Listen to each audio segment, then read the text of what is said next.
Bora lá, a gente vai começar por hemodinâmica, certo? Hemodinâmica seria a dinâmica dos vasos, entendeu? No caso do sangue, como que ele corre, como que ele funciona. A gente sabe que o sistema cardiovascular ele é formado por um cardio, coração, e vascular por vasos, tanto sanguíneos quanto linfáticos. Esses vasos sanguíneos, eles são conformados por artérias e venas, beleza? Essas artérias, a gente vai ter artérias elásticas, que é o exemplo da aorta. A gente vai ter as artérias musculares, que são já artérias de um calibre menor do que da aorta, já são artérias que a gente pode chamar que são artérias de distribuição.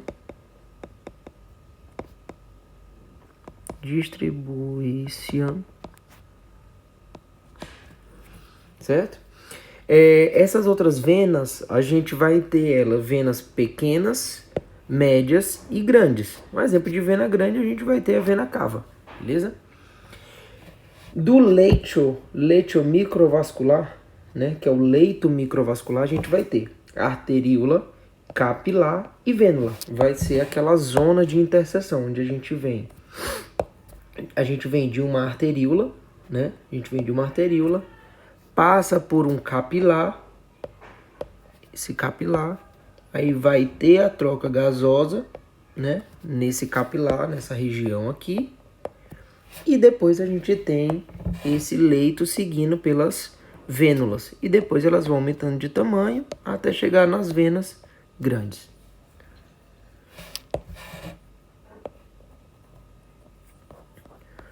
Logo mais aqui embaixo, vamos lá, a gente vai ter a pressão arterial sistólica, certo? Então, até quando a gente está aferindo a pressão, o primeiro ruído que a gente escuta no estetoscópio é em relação à nossa sístole, beleza? Então a gente sabe que o valor da nossa sístole é de 120, o normal, por 80 de diástole. Por isso que a nossa pressão normal é 120 por 80. Ou, vulgarmente falando, 12 por 8, certo? Mas o certo é 120 por 80 mmHg, que é milímetros de mercúrio. Aí vamos lá. Essa pressão é a pressão que ela sai do coração, certo? Então a pressão média é de 100, o normal é 120, tá? Mas a pressão média, calculando o tempo, o volume e tudo mais, é de 100 milímetros de mercúrio. Então essa é a pressão da aorta. A pressão que ela volta para cá, no caso, seria praticamente 0 milímetros de mercúrio, certo? Então a nossa pressão de sístole é 120. A nossa pressão de diástole, que é o que? O relaxamento do coração, vai ser de 80.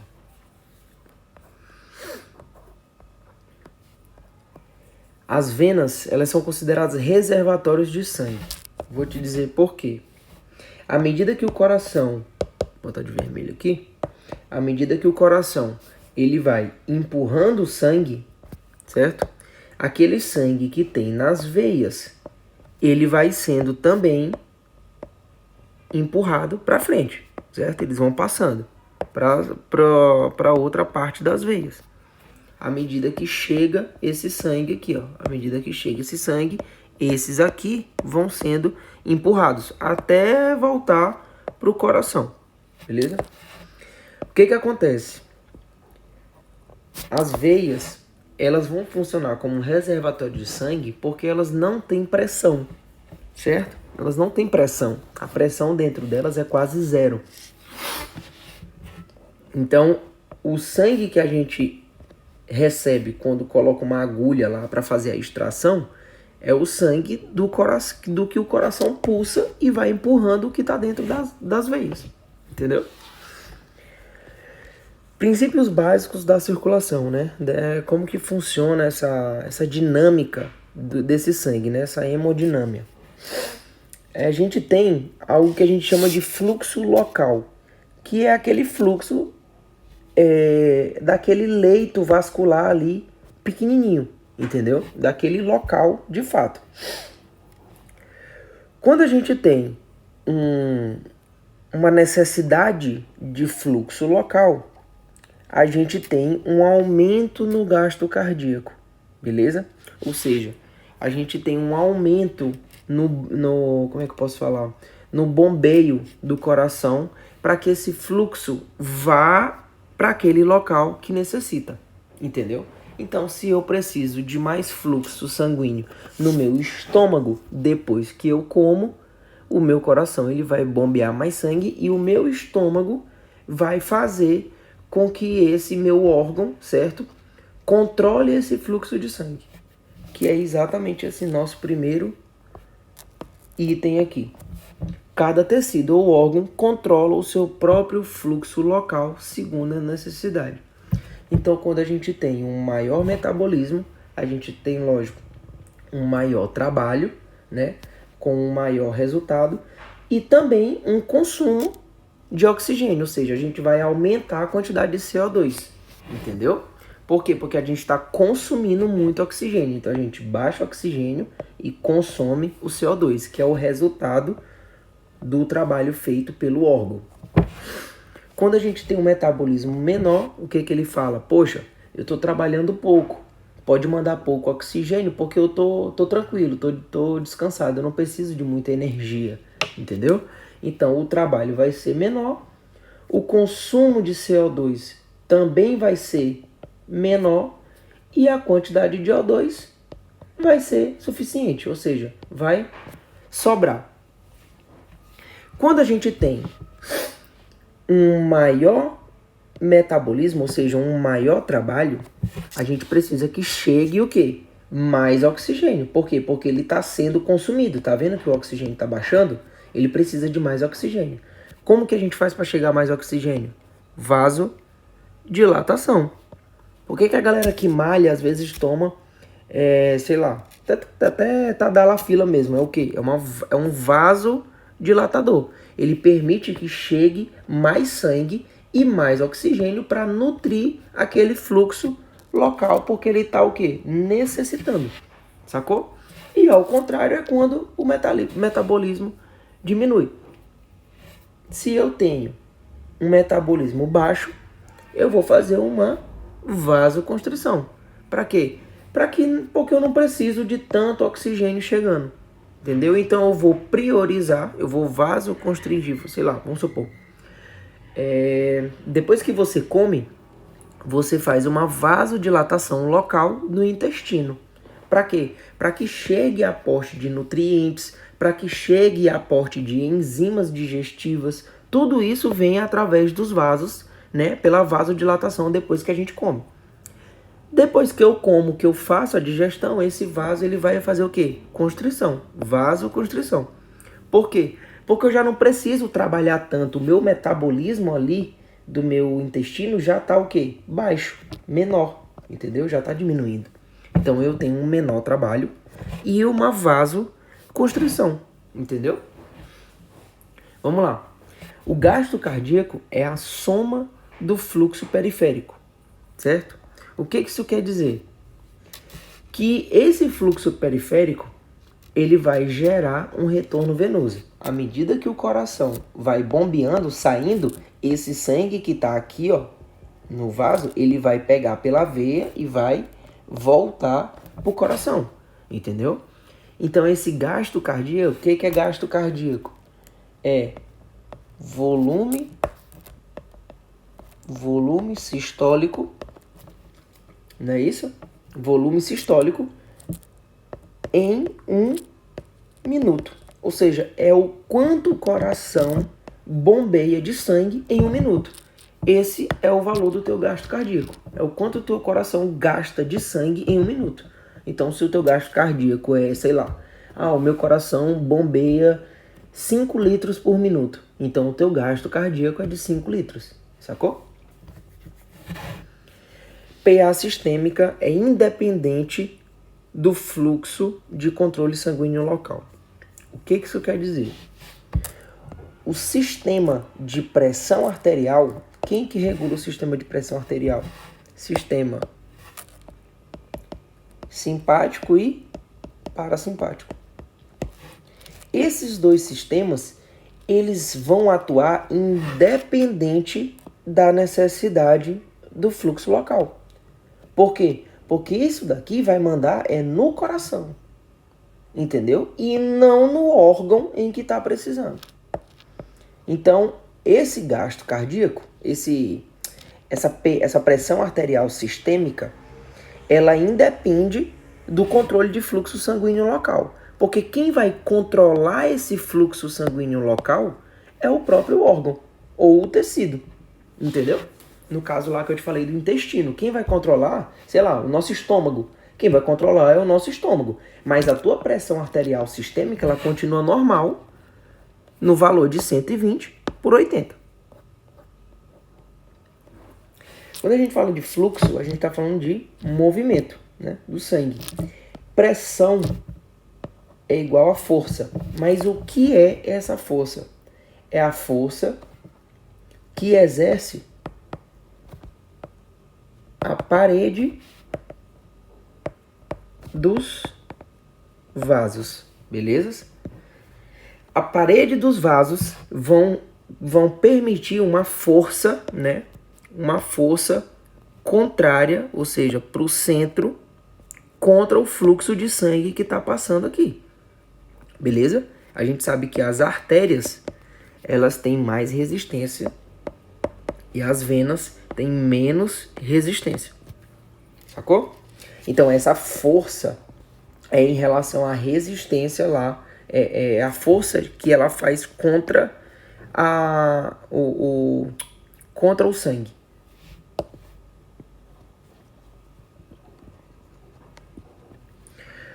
Quando a gente fala de resistência, a gente diz de obstáculo. Esse obstáculo vai ser, como eu te falei, a parede dos vasos. Parede dos vasos, certo? Por quê? Porque essa parede desses vasos vai gerar uma resistência e essa resistência vai forçar o sangue a ficar onde? Dentro do vaso. E, por consequência, a velocidade em que ele vai correr. Entendeu?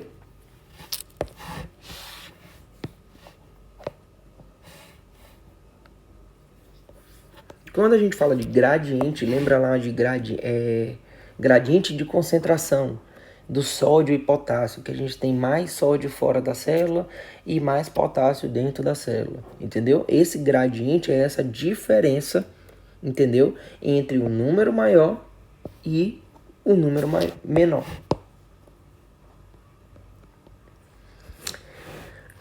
Fluxo, resistência e pressão. O gradiente de pressão,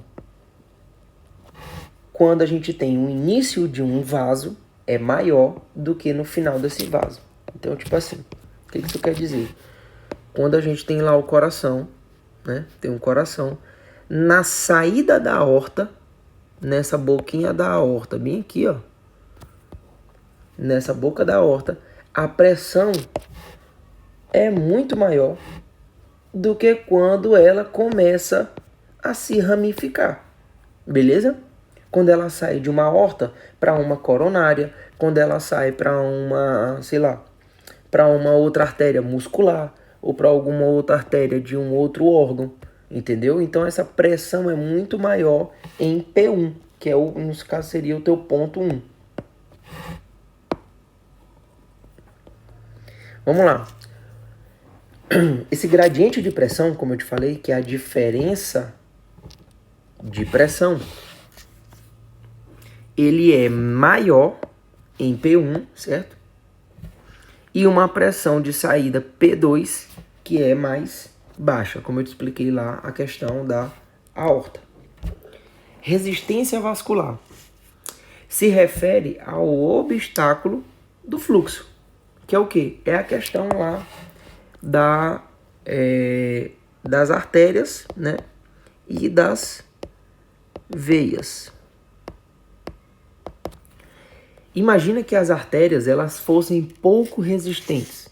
A gente sabe que histologicamente a parede das artérias ela tem uma túnica muscular muito maior do que a das veias. A das veias a predominante é a túnica adventícia, a mais externa.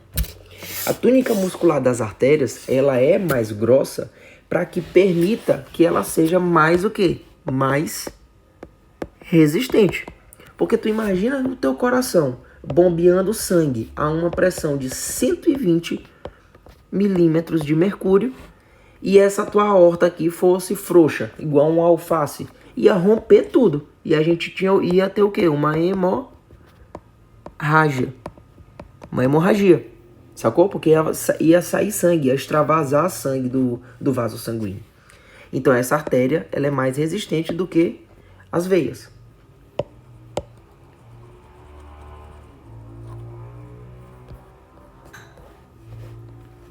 Lei de Ohm.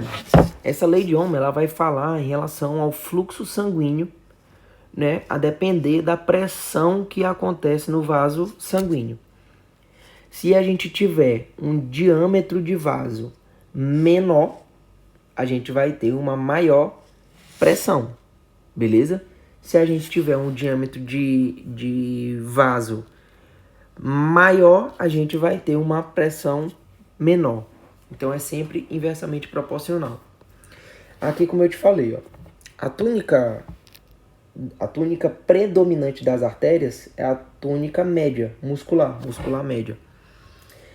E a das vênulas, das vênulas, vai ser a túnica adventícia. Beleza?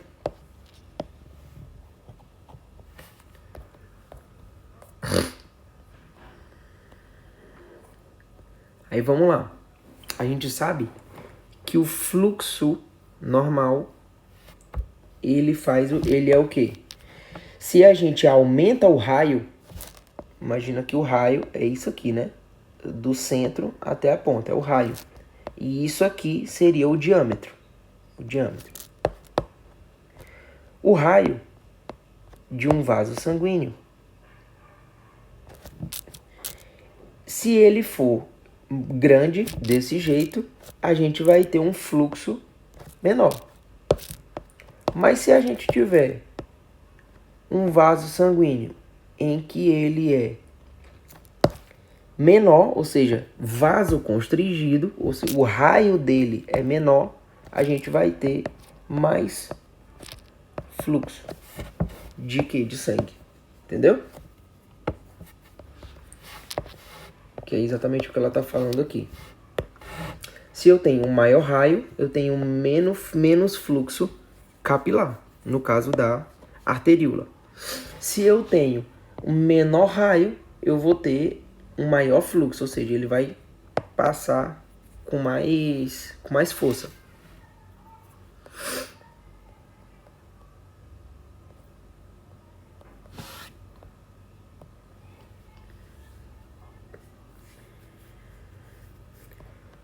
Paciente, inflamação, deixa eu ver o que eu posso falar desse daqui.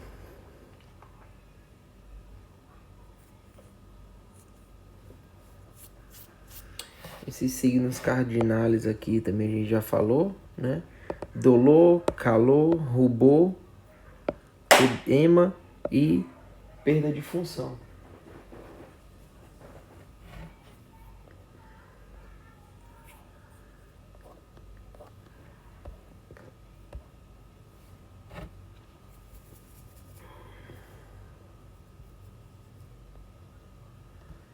Quando a gente tem isso aqui, ó, que é são os signos da inflamação, a gente vai ter uma vasodilatação. Por quê? Porque a gente tem que aumentar. Deixa eu botar a caneta. A gente tem que aumentar o fluxo de sangue para aquele local, para aquela região. E aumentando esse fluxo sanguíneo, a gente tem células, nutrientes, glóbulos rojos, né, para poder levar oxigênio. Então a vasodilatação permite isso. Por isso que a gente fica sempre com a vermelhidão, né? Fica com calor. Esse calor aumenta por conta do fluxo, porque aumentou o fluxo sanguíneo, aumentou a dilatação, entendeu?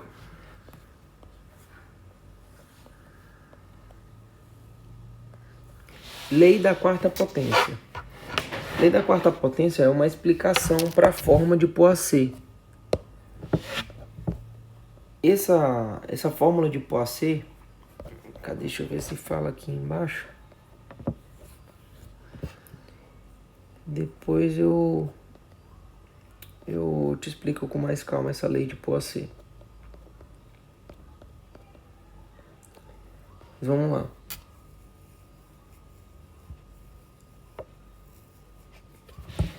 Quando a gente tem um câmbio, né, nesse vaso sanguíneo, a gente altera muito esse fluxo. O que isso quer dizer? Se você diminui o raio do vaso sanguíneo, ao invés dele ser grande, deixa eu desenhar de lado que fica mais fácil. Ele vem grande e depois ele afina, esse teu sangue aqui, ele vai passar de um fluxo laminar para um turbulento, sacou? Então, ainda que o câmbio seja mínimo, mas você altera exageradamente, né, o fluxo sanguíneo. Viscosidade da sangue. Quanto maior a quantidade de hematócrito, quanto maior o teu número de hematócrito, ou seja, o teu número de hemácias, ou de glóbulos rojos, ou de eritrocitos, independente de como tu queira chamar, mais viscoso vai ser o teu sangue. Geralmente, quem toma bomba para malhar, a pessoa cria o quê? Mais músculo. Se ela cria mais músculo, ela precisa de mais oxigênio para o músculo. Se ela precisa de mais oxigênio, ela vai produzir mais o quê? Hemácias ou eritrocitos. A gente sabe que os nossos eritrocitos, nossos glóbulos rojos, eles vão levar esse oxigênio, certo? Quando você tem o aumento de eritrocitos, você tem o aumento da viscosidade do sangue, sacou? Então, geralmente, quem toma bomba, não sei se tu já ouviu falar, mas os caras têm que fazer sangria. Por quê? Para diminuir a quantidade de sangue, sacou? Para diminuir a quantidade desses eritrocitos, porque tem um valor, um valor normal, uma quantidade normal. Então, quanto maior o número de eritrocitos, isso aqui são os valores normais. Quanto maior o número de eritrocitos, maior a viscosidade. E assim, ao contrário, quanto menor a quantidade dos eritrocitos, menor a viscosidade do sangue. Mais líquido ele vai ser. Mais fino, no caso.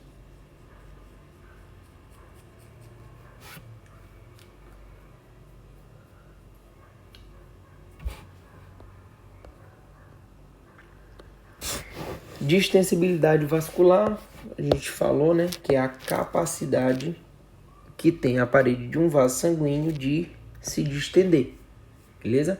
Todo vaso sanguíneo tem essa capacidade, uns mais e outros menos, que é o caso das veias e das artérias. Compliância vascular. O que isso quer dizer? Um vaso, quando ele tem uma maior compliância ou compliance, né, que é um termo em inglês que eles utilizam, você tem uma maior capacidade de distender-se, certo? Então você tem uma maior distensão, sacou? Esse sinal aqui ele é de vezes porque eles são diretamente proporcionais. Ou seja, quanto maior a sua capacidade de distensão, maior o volume de sangue você vai conseguir ter dentro do vaso. Então vamos lá. A gente sabe que as venas, elas são mais o quê? Distensíveis. Elas são mais distensíveis. Se elas são mais distensíveis, elas conseguem ter mais volume de sangue. Porém, isso daqui é a uma baixa, né? Vou botar aqui uma setinha para baixo. Uma baixa pressão. E as artérias é o contrário. As artérias já têm uma baixa compliância. Por quê? Porque ela não é muito distensível, entendeu? Ela é o quê? Ela é, como é que eu posso falar? Não é mais rígida. Ela exerce uma pressão maior, entendeu? Por conta da capa muscular. Então a capacidade dela de elasticidade é muito baixa, sacou? Por quê? Porque ela precisa mandar aquele sangue ali a uma alta pressão. Então, no caso da artéria, a gente vai ter alta pressão, né? E menos distensibilidade e menos volume de sangue.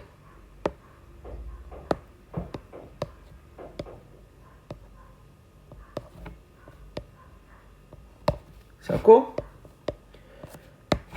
Simples e fácil. Não tem erro. Vamos lá, pulso arterial. O pulso arterial é aquele que a gente sente quando coloca a mão, sei lá, pode ser numa artéria radial, numa braquial, entendeu? Pode ser na femoral. Então, tudo isso a gente pode sentir. Na poplítea, pode sentir também. A gente tem o pulso central, certo? Que é aquele que está cerca do coração. Deixa eu botar de outra cor. Cerca do coração. E o pulso periférico, que é aquele que está longe do coração. Ou seja, o pulso que está na nossa artéria radial, que é do nosso braço, do rádio, né? Que é onde a gente checa o pulso de uma pessoa, ele é menor do que uma artéria carótida. Entendeu? Por quê? Porque a carótida, ela tá mais próxima do coração do que a artéria radial. Entendeu? Então, a relação entre uma e outra é que a artéria carótida, ela já tem um pulso mais próximo do coração. Então, a gente chama de pulso central. Então, quando você toma o pulso aqui na carótida, você já vê que ela já pulsa mais forte do que se for na artéria radial, perto da mão, certo? Não é que você não sinta, você sente as duas, só que uma pulsa mais forte, sacou? Vamos lá. Esses 60 a 100 de pulsação por minuto é a mesma frequência cardíaca nossa, sacou?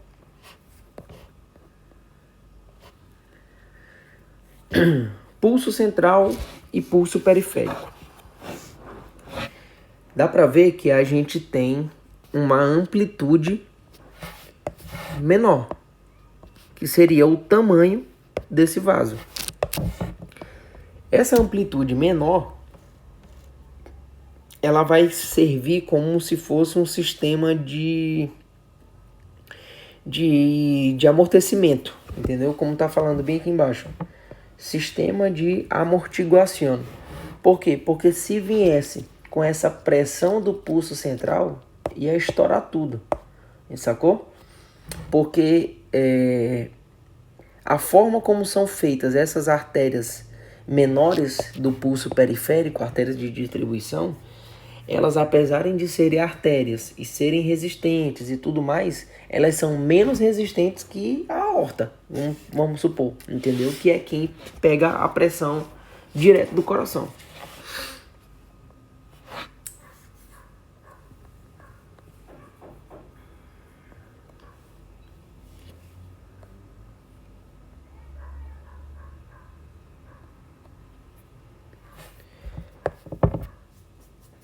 No caso da arteriosclerose, artero a gente sabe que é de artéria, esclerose a gente sabe que é de entupimento, sacou? Pode ser por uma placa de, sei lá, de gordura, uma placa de ateroma ou qualquer coisa do tipo. E aí o que vai acontecer? Esse pulso periférico, ele vai ter a sua amplitude aumentada. Por quê? Porque ele vai ter o mesmo pulso. Cadê? Aqui. Ele vai ter o mesmo pulso de quando saiu. Sacou? Ela perde a distensibilidade. Então, a mesma força que sai daqui, ele vai passando com tudo, igual doido, até chegar no pulso periférico. Entendeu? Então, o pulso periférico, ele vai ter a mesma pressão do pulso central. Sacou? E como eu te falei, as artérias não aguentam.